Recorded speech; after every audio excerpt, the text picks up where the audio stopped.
Hello friend, good morning all of you.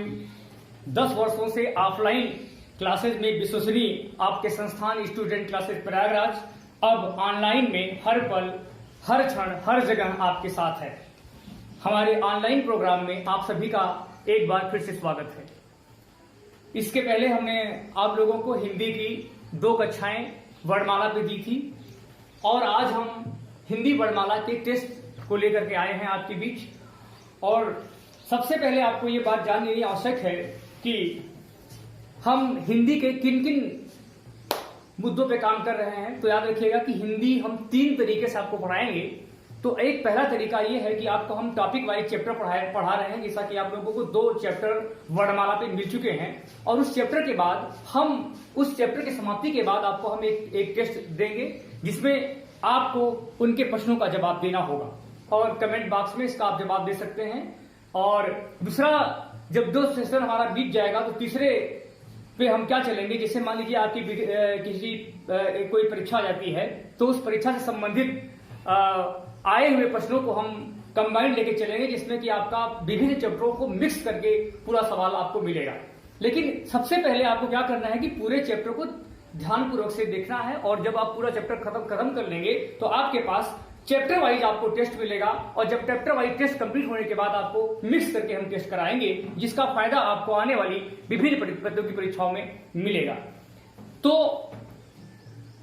जैसा कि आप जानते हैं कि इस हिंदी का महत्व आपको कहां मिलेगा, कहां कहां आपको फायदा मिलेगा, तो आप जान सकते हैं कि चाहे मैं यूपी पीएससी की बात करूं, लोक सेवा आयोग की, लोअर सबऑर्डिनेट की बात हो, इसके अलावा आरओ जिसको समीक्षा अधिकारी और सहायक समीक्षा अधिकारी कहा जाता है, इसके अलावा आपका यूपी टेट है, सुपर टेट है और सी टेट की परीक्षा हो, इन सभी परीक्षाओं में, इसके अलावा आपका एसएससी जीडी में और यूपी ट्रिपल एससी में जैसे लेखपाल आदि की परीक्षाएं होती हैं, यूपी ट्रिपल एससी जो भी परीक्षा लेगी उसमें आपका हिंदी महत्वपूर्ण विषय के रूप में रहता है और यूपीएसआई में भी आपका 25% जो है वो हिंदी महत्वपूर्ण रहता है।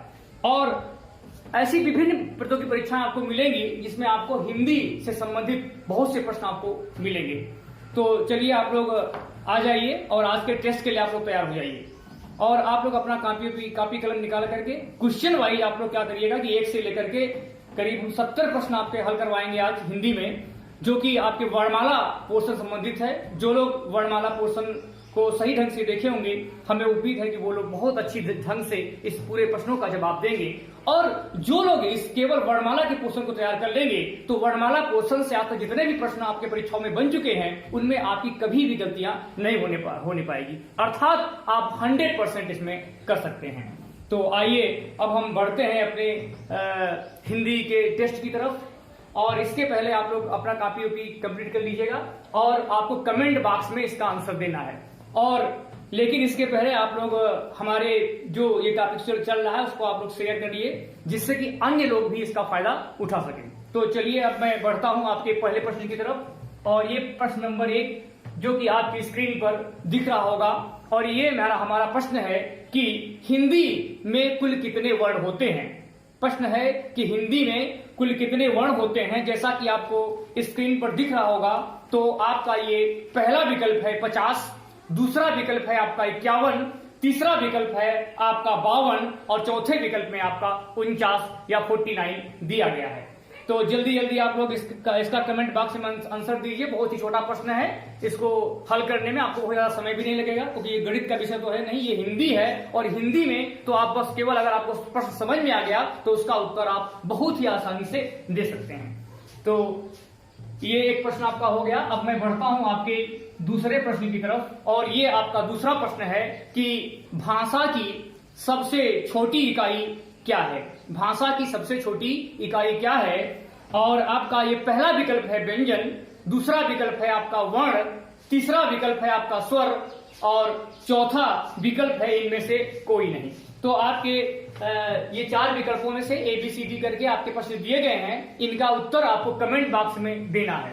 तो जल्दी आप लोग इनके प्रश्नों का उत्तर दीजिए और जिससे कि हम आगे की प्रश्न की तरफ बढ़ सके। तो अब मैं बढ़ता हूं आपके अगले प्रश्न जो कि प्रश्न नंबर 3 है और प्रश्न नंबर 3 में कहा जा रहा है, जैसा कि आपको स्क्रीन पे दिख रहा होगा, ये प्रश्न है कि हिंदी भाषा की वह ध्वनि जो स्वतंत्र रूप से बोली जाती है उसे क्या कहते हैं। एक बार प्रश्न आप लोग फिर से सुन लीजिए कि हिंदी भाषा की वह ध्वनि जो स्वतंत्र रूप से बोली जाती है उसे क्या कहते हैं। आपका पहला विकल्प है व्यंजन, दूसरा विकल्प है आपका स्वर, तीसरा विकल्प है आपका वर्ण और चौथा विकल्प है आपका अक्षर। जैसा कि आपके सामने ये 4 विकल्प दिए जा रहे हैं और इन 4 विकल्पों में से जो सुटेबल विकल्प हो उसका उत्तर आप लोग जल्दी जल्दी कमेंट बॉक्स में दीजिए, जिससे कि हम अगले प्रश्न की तरफ बढ़ सकें। तो आपके सामने ये 3 प्रश्न हो चुके हैं। अब मैं बढ़ता हूं आपके चौथे प्रश्न की तरफ। जैसा कि आप लोग जानते हैं कि हिंदी में बहुत ज्यादा समय नहीं लगता है। अगर आपको प्रश्न समझ में आ गया तो उसका उत्तर आप तुरंत दे सकते हैं। तो इसीलिए हम जब बहुत ज्यादा समय आपको नहीं दे रहे हैं, जैसा उतना ही समय मैं दे रहा हूं जितना कि आपको एक परीक्षा भवन में आपको मिलना चाहिए।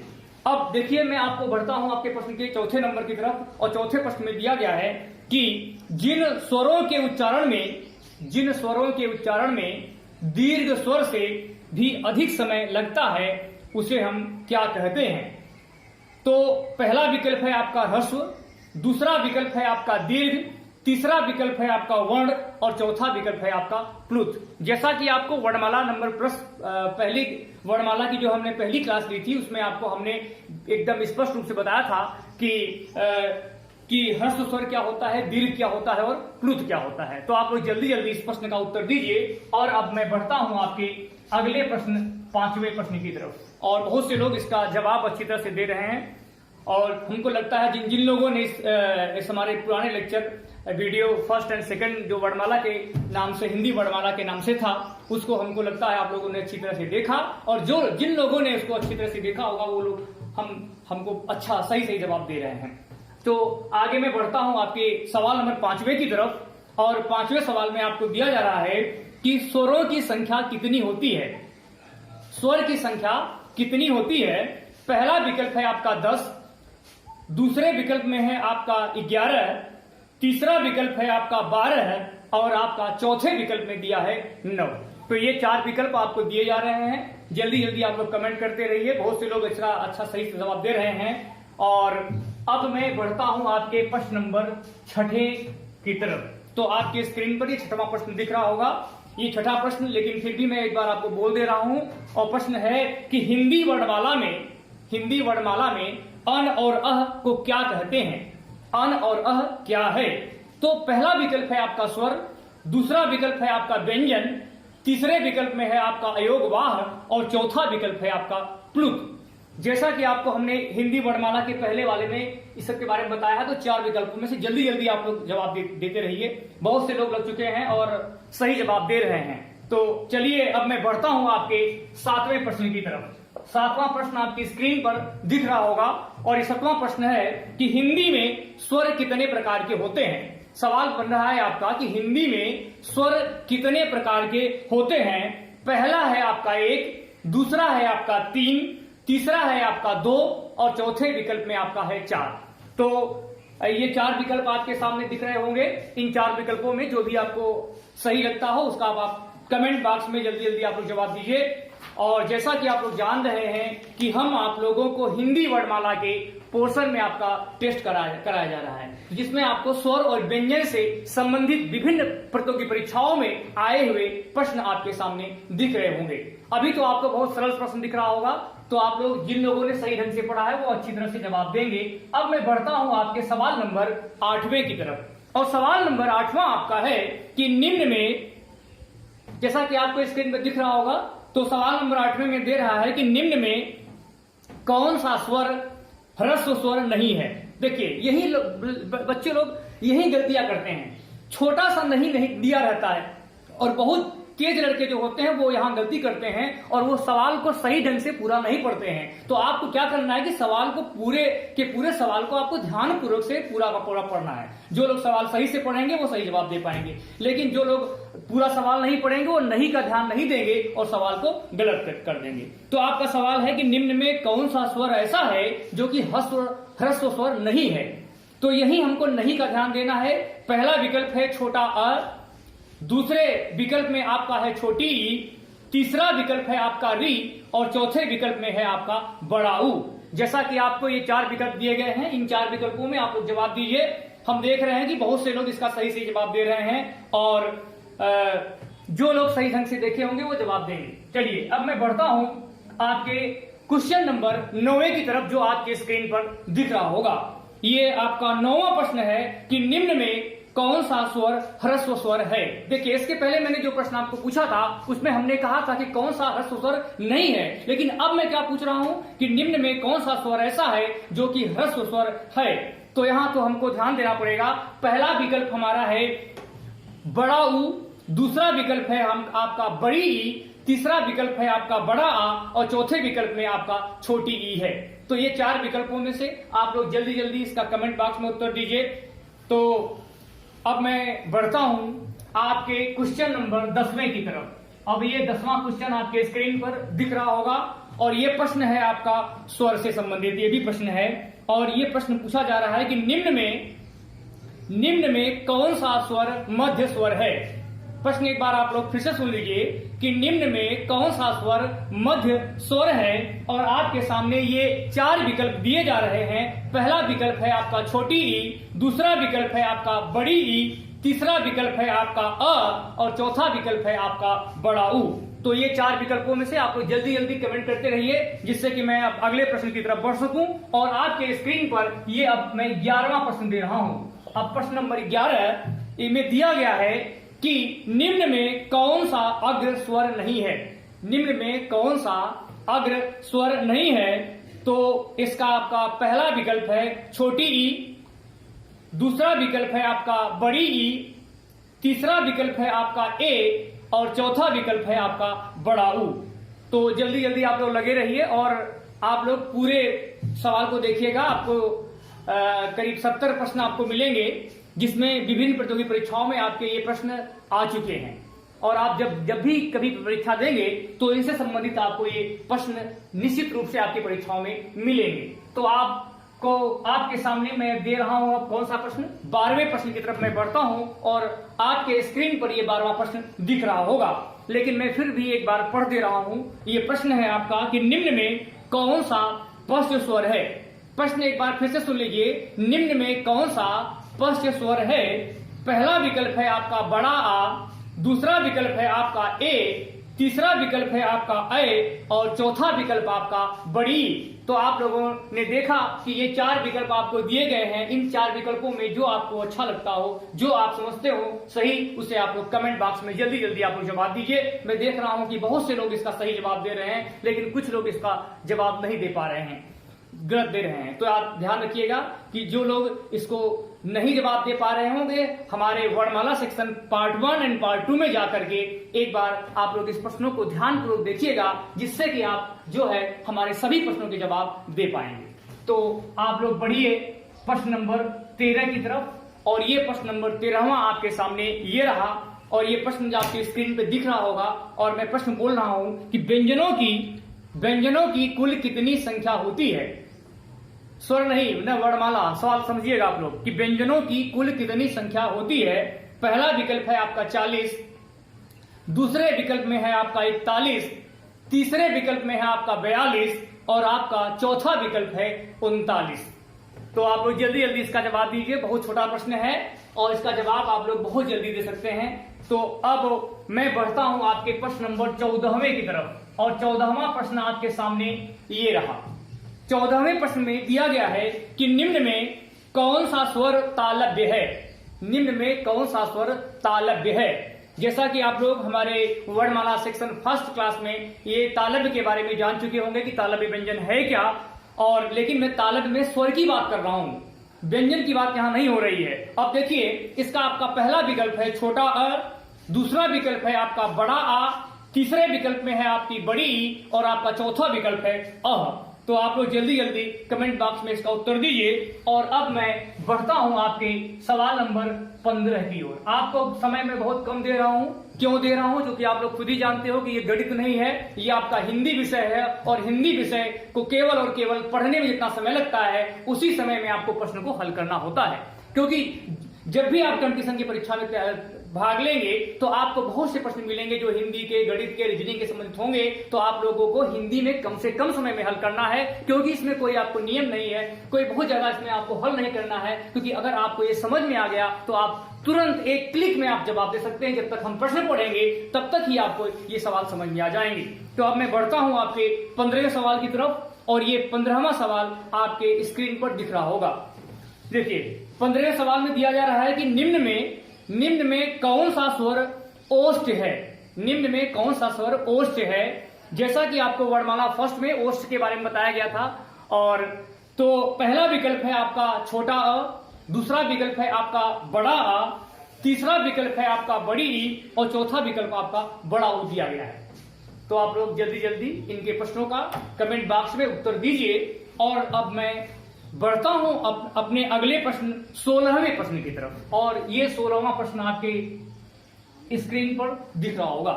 16वें प्रश्न में यह प्रश्न भी आपका स्वर से संबंधित सवाल है, और पूछ रहा है कि निम्न में कौन सा स्वर नहीं है।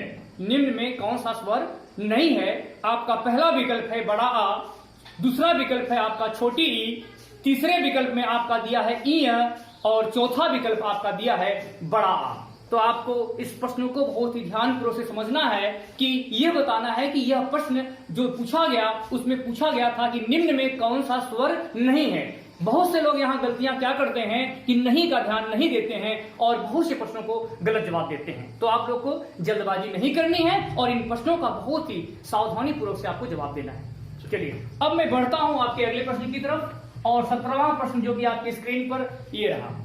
प्रश्न है कि निम्न में कौन सा स्वर विवृत है। प्रश्न एक बार आप लोग फिर से सुन लीजिए कि निम्न में कौन सा स्वर विवृत है। और आपका पहला विकल्प है बड़ी ई, दूसरे विकल्प में है आपका बड़ा ऊ, तीसरे विकल्प में है अ, और चौथा विकल्प है आपका ऊ। तो आप देख सकते हैं कि ये 4 विकल्प आपको दिए गए और पूछा जा रहा था कि निम्न में कौन सा विवृत है। तो यहाँ पे आपको नहीं दिया है, केवल है की बात हो रही है। तो यहाँ थोड़ा सा हमको ध्यान देना है कि कुछ प्रश्न आपको नहीं वाले मिलेंगे और कुछ प्रश्न आपको हैं के मिलेंगे। तो छोटी छोटी बातों का अगर आप ध्यान रखेंगे तो भविष्य में आपकी गलतियां नहीं होगी। और हमें उम्मीद है कि आप लोग इस सवाल को बहुत अच्छी तरह से समझ रहे होंगे। और अब मैं आपके सामने 18वां प्रश्न दे रहा हूं जो कि आपके स्क्रीन पर दिख रहा होगा। ये 18वां प्रश्न आपका है कि अयोगवाह की संख्या कितनी है। सवाल में पूछा जा रहा है कि अयोगवाह की संख्या कितनी है। ये सवाल आपके बहुत ही इंपॉर्टेंट है। इस तरह के प्रश्न आपके प्रतियोगी परीक्षाओं में पूछे जा चुके हैं। और पहला विकल्प है आपका 3, दूसरे विकल्प में आपका है 2, तीसरा विकल्प है आपका 1, और चौथा विकल्प है आपका 4। तो जल्दी जल्दी आप लोग कमेंट बॉक्स में इसका उत्तर दीजिए। बहुत से लोग इसका सही जवाब भी दे रहे हैं। और अब मैं बढ़ता हूं प्रश्न संख्या आपके 19 की तरफ, जो कि आपके स्क्रीन पर दिख रहा होगा।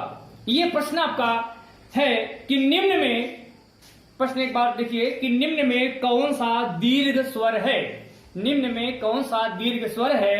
ये आपको 4 विकल्प दिए गए हैं। आपका पहला विकल्प है छोटी ई, दूसरा विकल्प है अ, तीसरा विकल्प है आपका बड़ी ई, और चौथे विकल्प में आपका ए। तो आप लोग जल्दी जल्दी इस प्रश्नों का जवाब दीजिए। और अब मैं आपके सामने 20वां प्रश्न लेके आ रहा हूं, और ये 20वां प्रश्न आपके स्क्रीन पर दिख रहा होगा। और ये प्रश्न भी आपका स्वर से संबंधित है, लेकिन इसमें पूछा गया है कि निम्न में कौन सा मूल स्वर नहीं है। तो यहां पर आपको नहीं का ध्यान देना है। जैसा कि हमने बताया पहले भी कि बहुत से बच्चे क्या करते हैं, नहीं का ध्यान नहीं देते हैं और जल्दबाजी बस आप प्रश्न गलत करके आ जाते हैं। तो इसमें भी आपके 4 विकल्प दिए गए हैं। और आपका पहला विकल्प है छोटी ई, दूसरा विकल्प है आपका छोटा ऊ, तीसरा विकल्प है आपका ए, और आपका चौथा विकल्प है औ। तो आप लोगों के सामने ये 20 प्रश्न दिए जा चुके हैं। हमें उम्मीद है कि आप लोग इस प्रश्नों का सही ढंग से जवाब दे रहे होंगे। और अब मैं बढ़ता हूं आपके अगले प्रश्न 21वें प्रश्न की तरफ, और ये 21वां प्रश्न आपके स्क्रीन पर दिख रहा होगा। और यह प्रश्न है आपका कि पूछा जा रहा है कि निम्न में से किस स्वर का उच्चारण स्थान ओष्ठ है। प्रश्न एक बार आप लोग फिर से सुन लीजिए कि निम्न में किस स्वर का उच्चारण स्थान ओष्ठ है। पहला विकल्प आपका है छोटा अ, दूसरे विकल्प में है आपका छोटी ई, तीसरे विकल्प में है आपका बड़ी ई और आपका चौथा विकल्प है बड़ा ऊ। तो ये 4 विकल्प आप जल्दी जल्दी इसका कमेंट बॉक्स में उत्तर दीजिए कि इन 4 विकल्पों में से आपका कौन सा उत्तर सही है, जैसा कि हमने आप लोगों को क्वेश्चन नंबर 21वां दिया है। तो अब मैं बढ़ता हूं आपके अगले प्रश्न, और ये प्रश्न आपका 22वां प्रश्न आपके सामने ये रहा, आपको स्क्रीन पे दिख रहा होगा। और ये सवाल अब आपका पूछा जा रहा है कि वर्णमाला किसे कहते हैं। आप ध्यान दीजिए कि मेरा प्रश्न क्या है कि वर्णमाला किसे कहते हैं। पहला प्रश्न है, पहला विकल्प है आपका शब्द समूह को, दूसरे विकल्प में आपका दिया है कि वर्ण समूह को, तीसरा विकल्प दिया है कि शब्द गणना को, और आपका चौथा विकल्प दिया है कि व्यवस्थित वर्ण समूह को। तो जल्दी जल्दी आप लोग कमेंट बॉक्स में इसका उत्तर दीजिए कि इन चारों में कौन सा आपका सही है। चलिए अब मैं बढ़ता हूं आपके 23वें प्रश्न की तरफ, और 23वां प्रश्न आपके स्क्रीन पर ये रहा।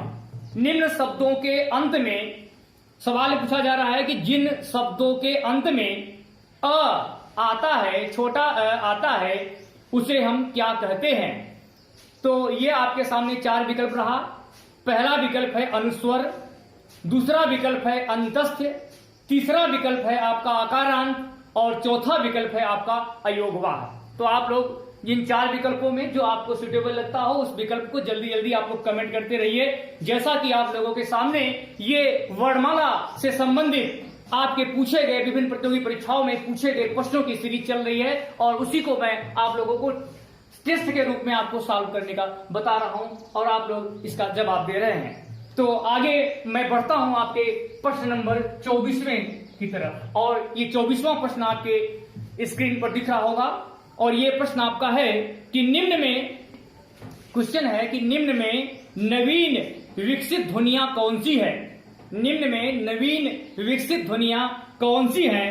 और आपका पहला विकल्प है ख और ग, दूसरे विकल्प में है आपका छोटा ऊ और बड़ा ऊ, तीसरे विकल्प में है आपका अ और औ, और चौथा विकल्प है आपका सीटी वाला स और सादा स। तो ये 4 विकल्प हैं। जल्दी जल्दी आप लोग इसका जवाब दीजिए, और हमें ये उम्मीद है कि आप लोगों ने हमारा पुराना लेक्चर जो कि वर्णमाला फर्स्ट एंड वर्णमाला सेकंड के रूप में है, आप लोगों ने देखा होगा, तभी आप लोग इन प्रश्नों का सही जवाब बहुत से लोग दे पा रहे हैं। तो अब मैं बढ़ता हूं आपके अगले प्रश्न, और ये आपका 25वां प्रश्न आपके सामने ये रहा। और इस सवाल में पूछा जा रहा है कि स्वर ध्वनि के प्रकार हैं। प्रश्न आपका है कि स्वर ध्वनि के प्रकार हैं, कौन कौन से स्वर ध्वनियां हैं, कितने प्रकार की ध्वनियां होती हैं स्वर की ध्वनियां। तो पहला विकल्प है आपका दीर्घ, दूसरा विकल्प है आपका ह्रस्व, तीसरा है आपका प्लुत, और चौथा है कि उपयुक्त तीनों, अर्थात ए बी सी और सब मिलाकर के उपयुक्त तीनों।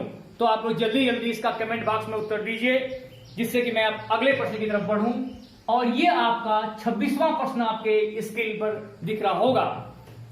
तो ये सवाल है आपका कि निम्न में संयुक्त व्यंजन कौन सा है।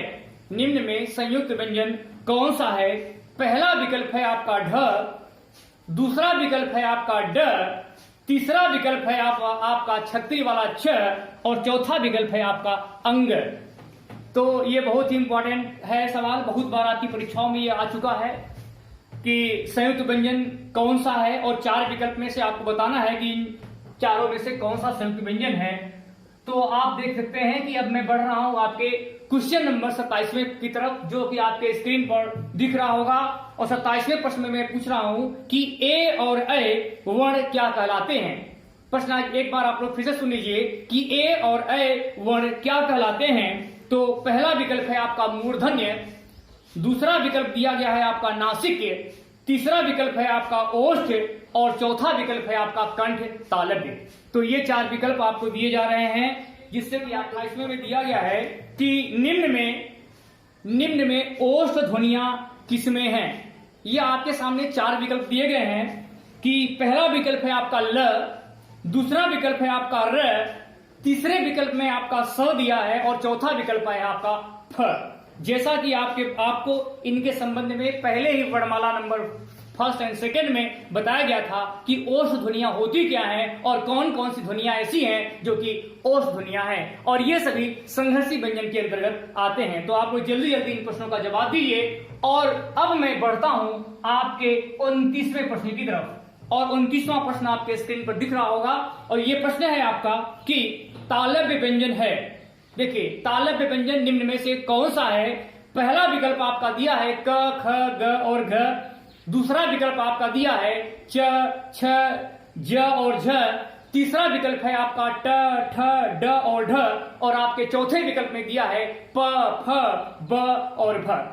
जैसा कि आपको हमने बताया था स्पर्शी व्यंजन के बारे में, और स्पष्ट रूप से आपको सारी चीजें उसमें मिल जाएंगी। तो आप लोग जल्दी जल्दी इस प्रश्न का जवाब दीजिए। और आपके सामने ये तीसरा प्रश्न ये रहा, सवाल नंबर 30वां ये आपके सामने दिख रहा होगा, और ये प्रश्न है कि किस शब्द में, सवाल है कि किस शब्द में री स्वर नहीं है। प्रश्न पूछा जा रहा है कि किस शब्द में री स्वर का प्रयोग नहीं हुआ है। तो पहला विकल्प है आपका कृपा, दूसरा विकल्प है आपका कृष्ण, तीसरा विकल्प है आपका दृष्टि, और चौथे विकल्प में आपका दिया गया है प्रकार। तो आपको जल्दी जल्दी इन 4 प्रश्नों में से कोई भी जो सुटेबल विकल्प आपको लगता हो तो आप लोग तुरंत जल्दी जल्दी आप लोग कमेंट बॉक्स में देते जाइए, क्योंकि प्रतियोगी परीक्षा में समय का बहुत ही महत्व होता है। जिन लोगों ने समय को ध्यान रखा वो परीक्षाओं में सफल होते हैं। तो चलिए मैं बढ़ता हूं आपके क्वेश्चन नंबर 31 की तरफ। 31वां क्वेश्चन ये अब आपके स्क्रीन पर दिख रहा होगा, और 31वां क्वेश्चन है कि क्वेश्चन नंबर 31 आपके सामने ये दिख रहा होगा। प्रश्न पूछा जा रहा है कि कौन सा ट वर्ग में नहीं है। ऐसा कौन सा व्यंजन है जो कि ट वर्ग का व्यंजन नहीं है। तो पहला विकल्प है आपका ड, दूसरा विकल्प है आपका अण, तीसरा विकल्प है आपका न, और चौथा विकल्प है आपका ठ। तो आप लोग जल्दी जल्दी इन प्रश्नों का जवाब दीजिए। बहुत ज्यादा समय हम नहीं दे रहे हैं, क्योंकि इस प्रश्नों के जवाब देने के लिए आपको बहुत न्यूनतम समय चाहिए। केवल सुनने मात्र से भी आप प्रश्नों का जवाब दे सकते हैं। तो आइए अब मैं बढ़ता हूं आपके 32वें प्रश्न की तरफ, और 32वां प्रश्न आपके सामने दिख रहा होगा। ये प्रश्न है आपका कि च और छ का उच्चारण स्थान क्या है। च और छ का उच्चारण स्थान क्या है। और पहला विकल्प है आपका मूर्धा, दूसरा विकल्प है आपका ओष्ठ, तीसरा विकल्प आपका है तालु, और चौथा विकल्प है आपका दंत।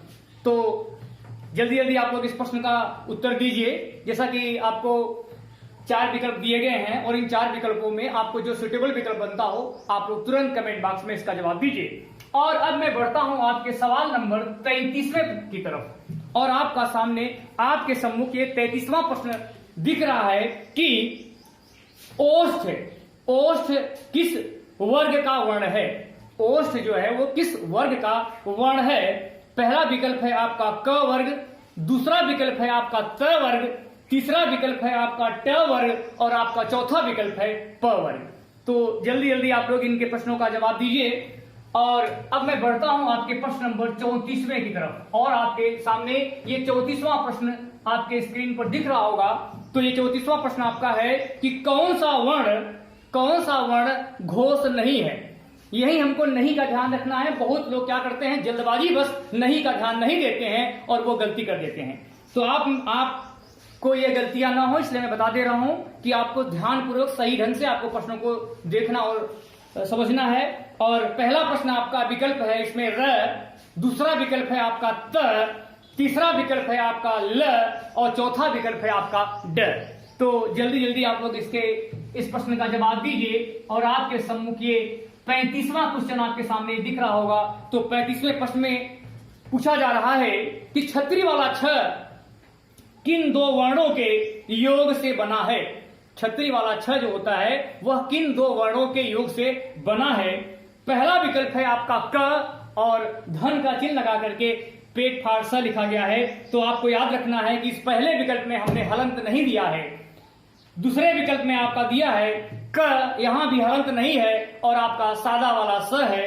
तीसरे विकल्प में क में हलंत लगा है और धन करके आपका पेट फाड़ स लिखा गया है। और चौथा विकल्प आपका है क में हलंत तो है लेकिन यहाँ पर जो है वो सीटी वाला स दिया है। तो आपको जल्दी जल्दी इस प्रश्न का जवाब देना है। यह प्रश्न आपका संयुक्त व्यंजन का प्रश्न है और ये आपकी परीक्षाओं में कई बार प्रश्न बन चुका है। चलिए अब मैं बढ़ता हूं आपके 36वें प्रश्न की तरफ और ये 36वां प्रश्न आपके स्क्रीन पर दिख रहा होगा। 36वें प्रश्न में दिया गया है कि ज्ञ किन दो वर्णों के योग से बना है। जैसा कि आप लोग जानते हैं कि ज्ञ भी एक संयुक्त व्यंजन ही है, तो इनका योग किन दो वर्णों के योग से बना हुआ है। पहला विकल्प है आपका ज और छोटी ई, दूसरे विकल्प में है आपका ज में हलंत लगा है और इया दिया है, और तीसरे विकल्प में दिया है ज्ञ और प्लस करके आ दिया है, और चौथा विकल्प आपका दिया है ज और प्लस करके आ दिया गया है। तो इसे आप लोग ध्यानपूर्वक देखिए। और इसमें बहुत से लोग क्या करते हैं, जल्दबाजी बस गलतियां क्या करते हैं कि वो लोग हलंत का ध्यान नहीं देते हैं और सवाल को गलत लगा के चले जाते हैं। तो हमें उम्मीद है कि आप लोग इस प्रश्नों का गलत नहीं करेंगे। और अब मैं बढ़ता हूं आपके सवाल नंबर 37 की तरफ। 37वें सवाल में पूछा जा रहा है कि स और ह, स ख स और ह ये कौन से व्यंजन है। स ख स और ह ये कौन से व्यंजन है। पहला है प्रकंपी, दूसरा विकल्प है आपका स्पर्शी, तीसरे विकल्प में है आपका संयुक्त और चौथे विकल्प में है आपका ऊष्म संघर्षी। चौथे विकल्प में है आपका ऊष्म संघर्षी। तो आप लोग जल्दी जल्दी इन प्रश्नों का जवाब दीजिए जिससे कि मैं अगले प्रश्न की तरफ बढ़ सकूं। और हमने देखा कि बहुत से लोग इन प्रश्नों का जवाब अच्छी ढंग से दे रहे हैं और हम ये मानते हैं कि जो लोग हमारे साथ अंतिम तक रहेंगे, आगामी आने वाली परीक्षाओं में आपको कभी भी वर्णमाला पोर्शन से कोई भी समस्या नहीं आने वाली है। तो आपको मालूम होना चाहिए कि हम लोग हिंदी के वर्णमाला से संबंधित टेस्ट दे रहे हैं और लगभग इससे आपको 70 प्रश्नों के आज प्रश्न में सॉल्व कराऊंगा जो कि आपकी विगत वर्षों की परीक्षाओं में आ चुके हैं। तो आइए अब मैं बढ़ता हूं अपने 38वें प्रश्न की तरफ और ये आपके स्क्रीन पर ये प्रश्न रहा कि घ का उच्चारण स्थान क्या है। प्रश्न है कि घ का उच्चारण स्थान क्या है। पहला विकल्प है आपका मूर्धा, दूसरा विकल्प है आपका कंठ, तीसरा है आपका तालु और चौथे विकल्प में है आपका दंत। तो आप देख सकते हैं कि ये 4 विकल्प दिए गए हैं। इन 4 विकल्पों में आप जल्द से जल्द आपका इसका उत्तर दीजिए। और अब मैं बढ़ता हूं अपने अगले प्रश्न जो कि आपका 39वां प्रश्न है। इस प्रश्न में आपको दिख रहा होगा, प्रश्न है कि निम्न में किसमें द्वित व्यंजन है। निम्न में किसमें द्वित व्यंजन है। पहला विकल्प है आपका उल्लास, दूसरा विकल्प है आपका पुनः, तीसरे विकल्प में है आपका इलाहाबाद और चौथा विकल्प है आपका उत्साह। जैसा कि आपको वर्णमाला 2 में इससे संबंधित हमने आपको विस्तार से आपको पढ़ाया था, तो जो लोग हमारे वर्णमाला के पार्ट 1 एंड पार्ट 2 को सही ढंग से देखे होंगे वो आप बहुत अच्छी तरह से इस प्रश्नों का जवाब दे पाएंगे। चलिए अब मैं बढ़ता हूं अपने अगले प्रश्न और ये आपके सामने 40वां प्रश्न आपके सम्मुख ये रहा। तो आप देख सकते हैं कि आप लोग 39 प्रश्नों का जवाब दे चुके हैं और अब मैं बढ़ता हूं आपके 40वें प्रश्न की तरफ। 40वें प्रश्न में है यदि किसी व्यक्ति के नीचे का ओठ, प्रश्न है बहुत बढ़िया प्रश्न है, देखिए बहुत बार आपकी परीक्षाओं में आ चुका है कि यदि किसी व्यक्ति के नीचे के ओठ को पूरी तरह से काट दिया जाए, निचला ओठ पूरी तरह से क्या कर दिया जाए, काट दिया जाए, तो वह व्यक्ति किस ध्वनि का उच्चारण नहीं कर पाएगा। अर्थात उस व्यक्ति को उच्चारण करने में, किस ध्वनि के उच्चारण करने में उसको कठिनाई होगी। तो आपका पहला विकल्प है ल, दूसरा विकल्प है आपका ब, तीसरा विकल्प है आपका घ और चौथा विकल्प है आपका ख। अब आप देख सकते हैं कि जो लोग इस स्पर्शी व्यंजन के बारे में सही ढंग से पढ़े होंगे वो इस प्रश्न का बहुत ही अच्छी तरह से जवाब देंगे और हम देख रहे हैं कि बहुत से लोग इसका सही जवाब भी दे रहे हैं। तो अब मैं बढ़ता हूं आपके अगले प्रश्न जो कि 41वां प्रश्न है जो आपकी स्क्रीन पर दिख रहा होगा। तो 41वें प्रश्न में पूछा जा रहा है कि प्रसन्नता में, प्रश्न एक बार आप लोग फिर सुन लीजिए कि प्रसन्नता में कौन सी ध्वनि है। यद्यपि आपके स्क्रीन बोर्ड पे आपको सारे प्रश्न मिल रहे हैं, लेकिन फिर भी मैं आपके सामने एक बार प्रश्नों को सही ढंग से पढ़ दे रहा हूं। तो प्रश्न है आपका कि प्रसन्नता में कौन सी ध्वनि है। प्रश्न क्या है कि प्रसन्नता में कौन सी ध्वनि है।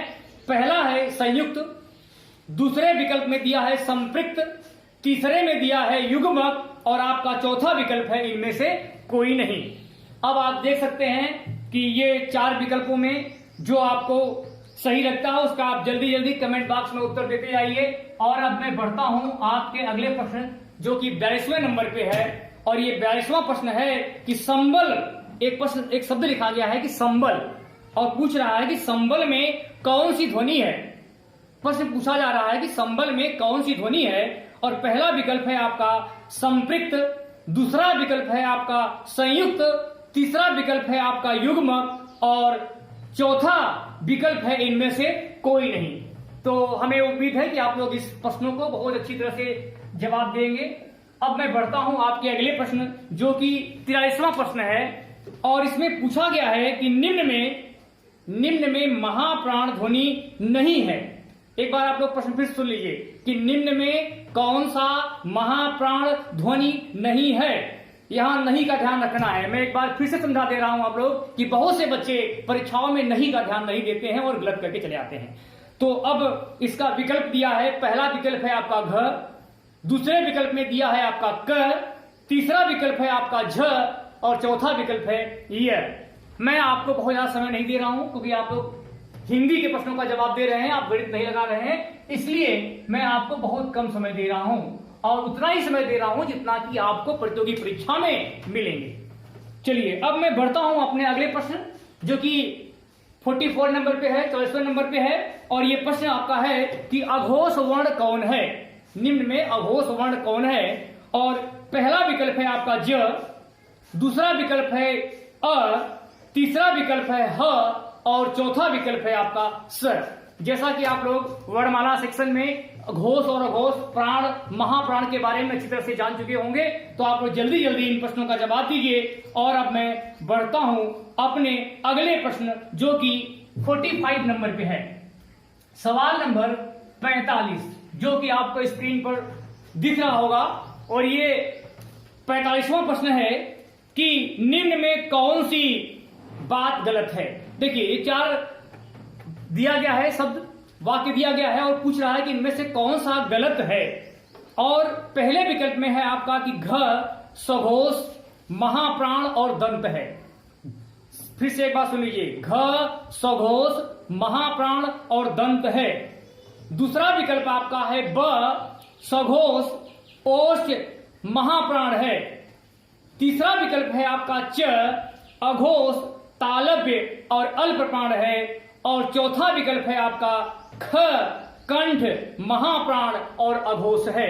तो आप लोगों को इसके लिए मैं थोड़ा समय दे रहा हूं जिससे कि आप इस प्रश्न का सही जवाब दें। ये थोड़ा बड़ा प्रश्न है और इसके पहले आप लोगों ने देखिए इसमें 3 चीजें आपको पता होनी चाहिए कि घोष क्या है, अघोष क्या है और सघोष क्या है, महाप्राण क्या है, अल्प प्राण क्या है। और इसके अतिरिक्त आपको संघर्षी, जो हमारा संघर्षी व्यंजन है उसके बारे में पता होना चाहिए, तभी आप इस प्रश्न का जवाब दे पाएंगे।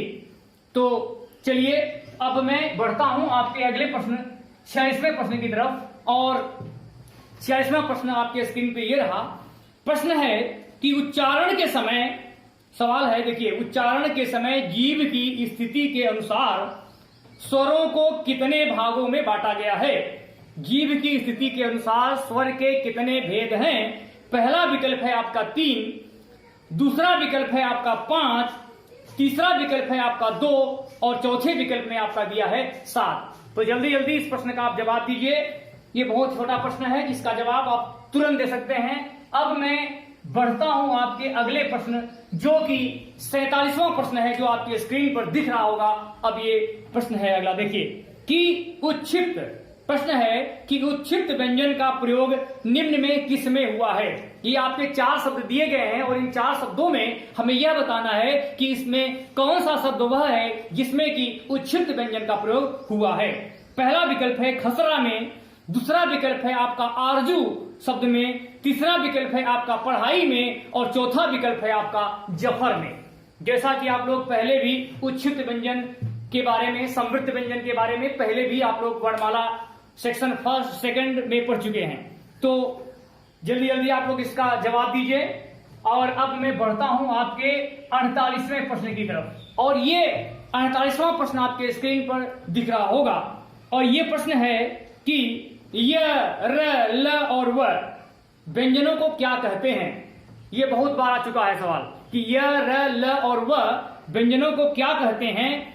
पहला विकल्प है आपका अंतस्य, दूसरा विकल्प है स्पर्श व्यंजन, तीसरा है ऊष्म व्यंजन और चौथा है उपयुक्त में से कोई नहीं।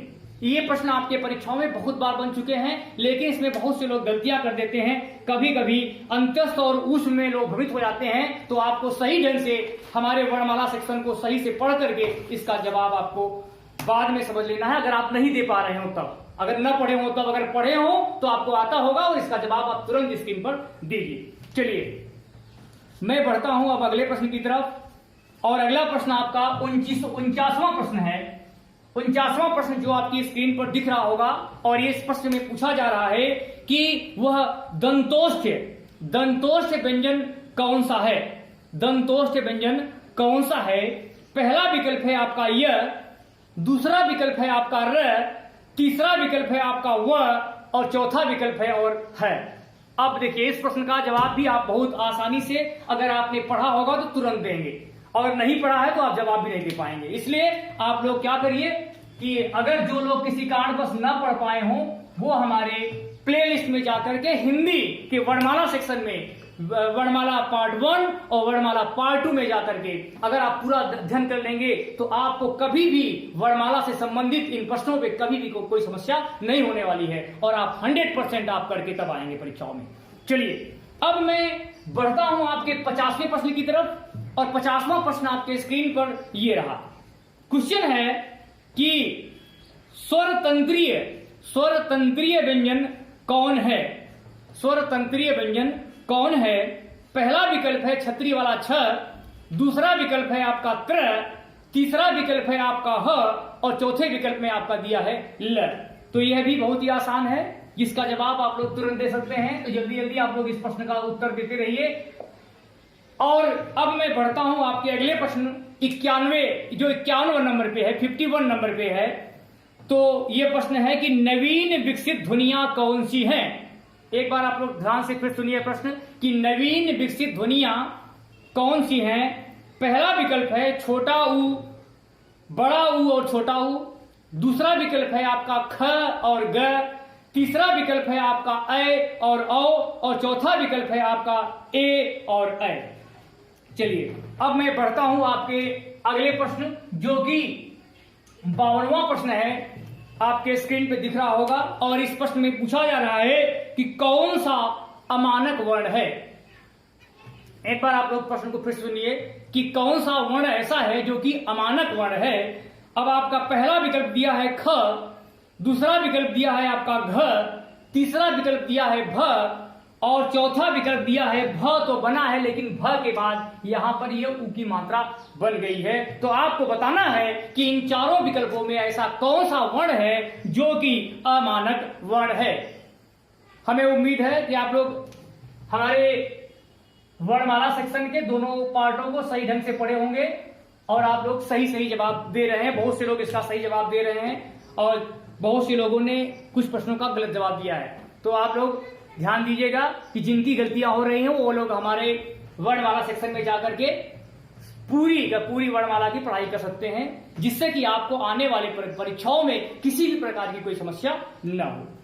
या जो लोग इस हमारे टेस्ट में भाग ले रहे हैं, इसका बाद में आपको हल मिलेगा, जिससे कि आपकी समस्याएं दूर हो जाएंगी। कोई भी किसी तरह का प्रश्न जब भी आपकी परीक्षाओं में इस पे मिलेगा तो आपको कभी कोई समस्या नहीं आने वाली है। चलिए अब मैं बढ़ता हूं अपने अगले प्रश्न, जो कि 53वें नंबर पे है। और प्रश्न में पूछा जा रहा है कि हिंदी शब्दकोश में छतरी वाला छ किस वर्ण के बाद आता है। हिंदी शब्दकोश में छतरी वाला छ किस वर्ण के बाद आता है। तो पहला विकल्प है आपका क, दूसरा विकल्प है छ छतरी वाला, तीसरा विकल्प है आपका त्र और चौथा विकल्प है आपका ज्ञ। ये बहुत ही इंपॉर्टेंट प्रश्न है। अब मैं बढ़ता हूं आपके अगले प्रश्न, जो कि 54वें नंबर पे है। और ये 54वां प्रश्न आपके स्क्रीन पर ये रहा। प्रश्न है कि किसे हिंदी की मानक वर्णमाला में स्थान नहीं दिया गया है? निम्न में से किसको हिंदी वर्णमाला के मानक वर्णमाला में स्थान नहीं दिया गया है? पहला है क्री, दूसरा है ली, तीसरा है श्री और चौथा विकल्प है आपका अंग। देखिए ये बहुत ही अच्छा प्रश्न है।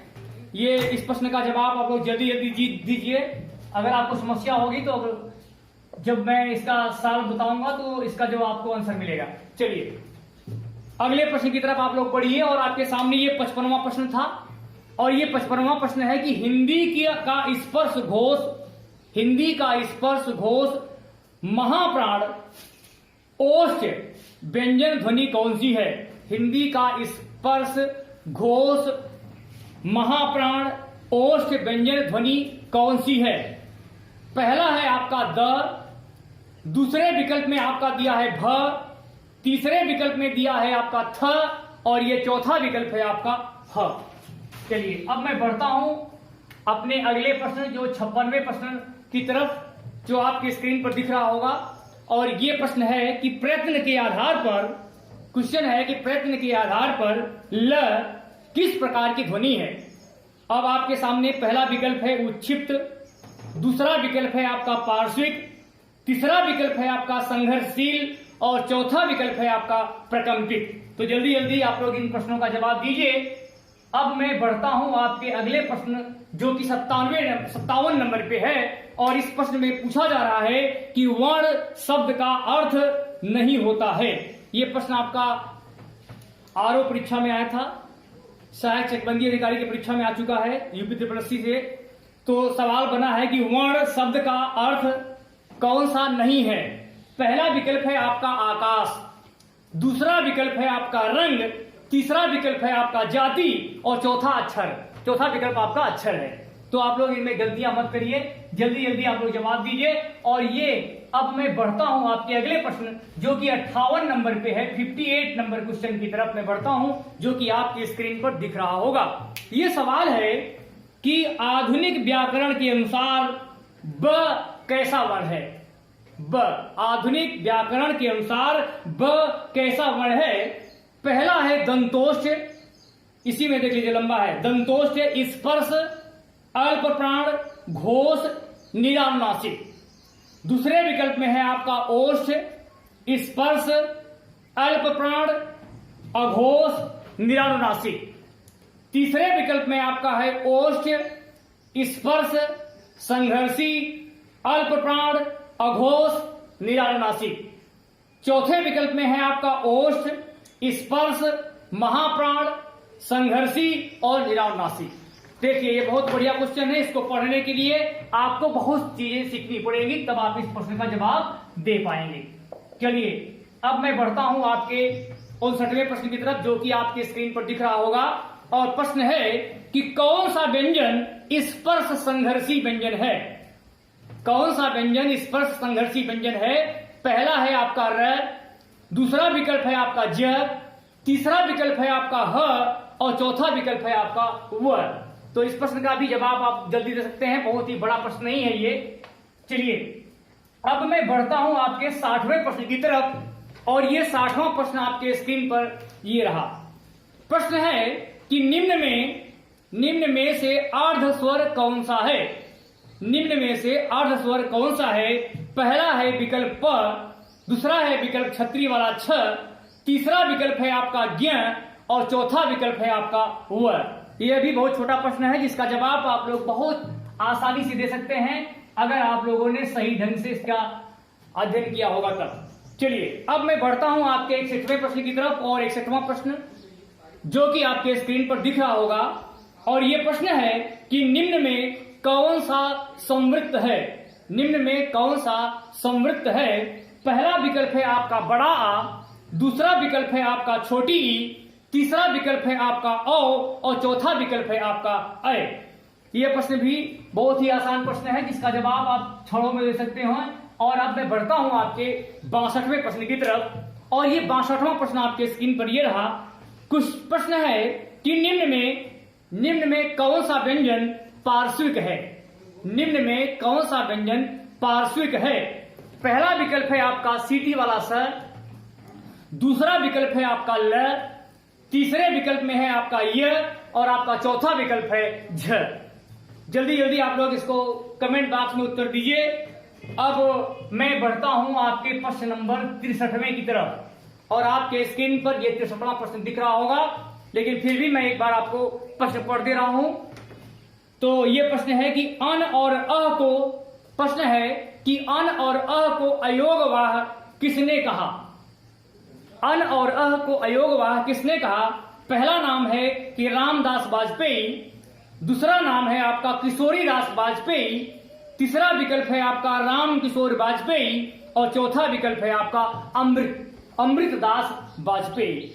चलिए, हमें उम्मीद है कि आप लोग इस प्रश्न का जवाब बहुत ही आसानी पूर्वक दिए होंगे, देते रहिए। और अब मैं आगे की तरफ बढ़ता हूं और आपके सामने ये 64वां प्रश्न, जो कि आपके विकल्प दिख रहा होगा, प्रश्न दिया गया है कि अयोगवाह कहा जाता है।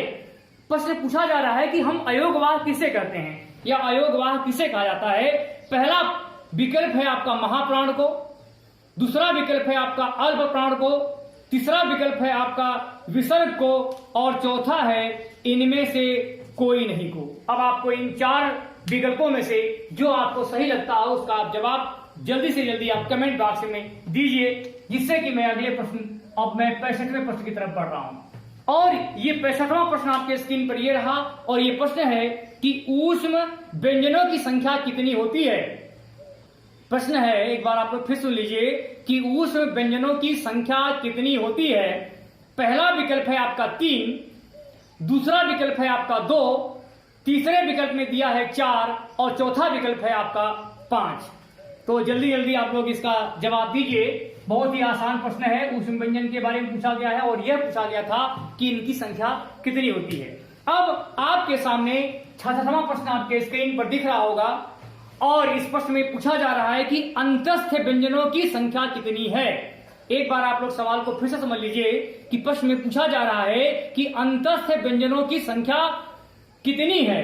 पहला विकल्प है आपका 2, दूसरे विकल्प में दिया है आपका 3, तीसरा विकल्प है आपका 5, और आपके चौथे विकल्प में दिया है 4। तो आप लोग जल्दी जल्दी इस प्रश्न का जवाब दीजिए, जिससे कि मैं अगले प्रश्न, जो कि 67वां प्रश्न है, उसकी तरफ आगे बढ़ सकूं। और बहुत से लोग इस प्रश्नों का अच्छी तरह से जवाब दे रहे हैं, और आप लोग खुद देखेंगे कि अगर हमारे साथ आप लोग पूरे समय तक रहे तो आपको वर्णमाला सेक्शन से कभी भी कोई प्रॉब्लम नहीं आने वाली है।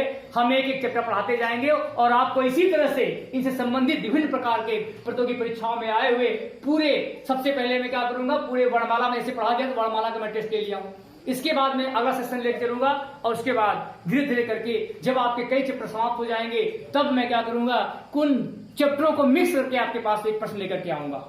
लेकिन तब तक आप लोग हमारे शुरू से आप लोग इसका अध्ययन करते रहिए। तो सवाल नंबर 67 में दिया गया है कि हिंदी शब्दकोश के अनुसार 4 शब्द दिए गए हैं, संतान, सकल, सचल और सक्षम। संतान है, सकल है, सचल है और सक्षम, इन शब्दों का सही क्रम क्या है?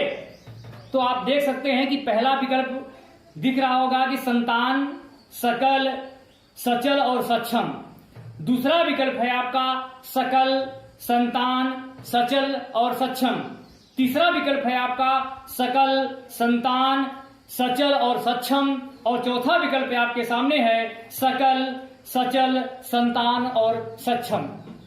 देखिए, ये वर्णमाला क्रम का सवाल है, और वर्णमाला क्रम में याद रखिएगा कि पहले स्वर आते हैं, उसके बाद व्यंजन आते हैं। तो जिस अनुसार वर्णमाला के अनुसार इनको हमको आगे पीछे रखना है, कौन पहले होगा, कौन बाद में होगा। देखिए, अब आपके सामने 68वें प्रश्न की तरफ मैं बढ़ता हूं, और आपके स्क्रीन पर यह 68वां प्रश्न दिख रहा होगा।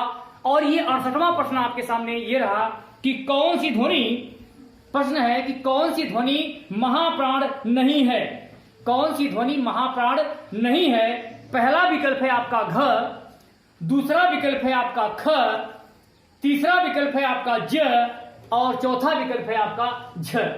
जल्दी जल्दी आप लोग कमेंट बॉक्स में इसका उत्तर दीजिए। जिससे कि मैं अगले प्रश्न जो कि आपका 69वां प्रश्न है उसकी तरफ मैं बढ़ रहा हूं। और ये आपके स्क्रीन पर 69 नंबर का प्रश्न 69वां प्रश्न ये रहा। सवाल में पूछा जा रहा है प्रश्न में कि अनुनासिक का संबंध होता है, अनुनासिक का संबंध किससे होता है। पहला भी दिया है कि केवल नाक से, दूसरा दिया है कि केवल मुंह से, तीसरे विकल्प में आपका दिया है कि नाक और मुंह दोनों से, और चौथे विकल्प में दिया है कि इनमें से कोई नहीं। तो आपको जल्दी से जवाब देना है कि अनुनासिक व्यंजन का संबंध, अनुनासिक का संबंध हमारे मुख के कहां किस भाग से होता है। तो आप याद रखिएगा इन 4 विकल्पों में आप लोग तुरंत जल्दी से जल्दी इसका उत्तर दीजिए। अब आपके सामने ये अंतिम प्रश्न 17वां प्रश्न आपके सामने ये रहा, और इस प्रश्न में पूछा जा रहा है कि संघर्षी ऊष्म व्यंजन का कौन सा व्यंजन कंठ है। ध्यान से पढ़िएगा, संघर्षी व्यंजन हो जो कि ऊष्म व्यंजन को कहते हैं, ऊष्म व्यंजन का वह कौन सा वर्ण है जो कि कंठ है। तो आपके सामने ये पहला विकल्प रहा स, सादा स, दूसरा विकल्प रहा पेट फाड़ स, तीसरा विकल्प रहा सादा स, और चौथा विकल्प रहा ह। तो ये 4 विकल्प हैं जिसका आप लोग जल्दी जल्दी कमेंट बॉक्स में उत्तर दीजिए। और आज हमने आप लोगों को हिंदी के वर्णमाला से संबंधित 70 प्रश्नों को आप लोगों के समक्ष रखा। जिन लोगों ने हमारे वर्णमाला के फर्स्ट एंड सेकंड लेक्चर को सुना होगा वो उन लोगों ने, हमने देखा कि बहुत से लोगों ने इसका बहुत अच्छी तरह से जवाब दिया, लेकिन कुछ लोग ऐसे भी हैं जिन्होंने प्रश्न दिया तो लेकिन गलत जवाब दिया है। तो आप लोग याद रखिएगा कि हमारे वर्णमाला हिंदी, हमारे स्टूडेंट क्लासेस प्रयागराज के जो YouTube चैनल है इसमें जाकर के आप लोग हिंदी के वर्णमाला सेक्शन में वर्णमाला फर्स्ट और वर्णमाला 2 को ध्यानपूर्वक देख लीजिएगा, जिससे कि आपके जो सवाल गलत भी हुए हो आप कॉपी कलम में कॉपी बना करके आप एक एक प्रश्नों का सही ढंग से विश्लेषण करना। और याद रखना कि जहां आपने गलतियां की हैं उन प्रश्नों को फिर से आप 2 बार 3 बार जहां देखेंगे, आप क्या करेंगे, आपको एक दिन ऐसा होगा कि आपका पूरा का पूरा सवाल जो कि प्रतियोगी परीक्षा में बनेगा वो सही होगा। तो आज मैं आपके साथ 70 प्रश्नों के साथ आया और हमने देखा कि बहुत से लोगों ने इस प्रश्नों का अच्छी तरह से जवाब दिया। तो मैं आपके बीच फिर से आऊंगा, तब तक आप लोग ध्यानपूर्वक हमारे जो कुछ भी हम लोग आपको कंप्लीट कक्षाएं दे रहे हैं जिसमें कि आपको हिंदी, रीजनिंग, जीएस और गणित और यहां तक कि अंग्रेजी की भी कक्षाएं आपको दी जा रही हैं। तो आप लोग नियमित रूप से जो लोग लगे रहेंगे, और यही 4-5 विषय हैं जिससे संबंधित आपको विभिन्न प्रतियोगी परीक्षाओं से प्रश्न बनते हैं। जब आपकी कोई परीक्षा की डेट आ जाएगी, जैसा कि आप लोग जानते हैं कि परीक्षाओं की डेट आ चुकी है और एसएससी का कैलेंडर जारी हो चुका है, तो आप लोग कैलेंडर देख करके आप लोग उस हिसाब से आप लोग प्रैक्टिस की तैयारी करते रहिए। और जो लोग हमारे प्रैक्टिस में जुड़े रहेंगे उनको आगामी परीक्षाओं में बहुत फायदा होने वाला है। तो आज के लिए बस इतना ही, और जाते जाते मैं आप लोगों से एक बार फिर से कह देना चाहता हूं कि आप लोग हमारे चैनल, यूट्यूब चैनल जो कि स्टूडेंट क्लासेस प्रयागराज के नाम से है, उसे सब्सक्राइब करना, लाइक करना और शेयर करना मत भूलिएगा, जिससे आप जैसे और भी लोग इसका फायदा उठा सकें। तब तक के लिए धन्यवाद।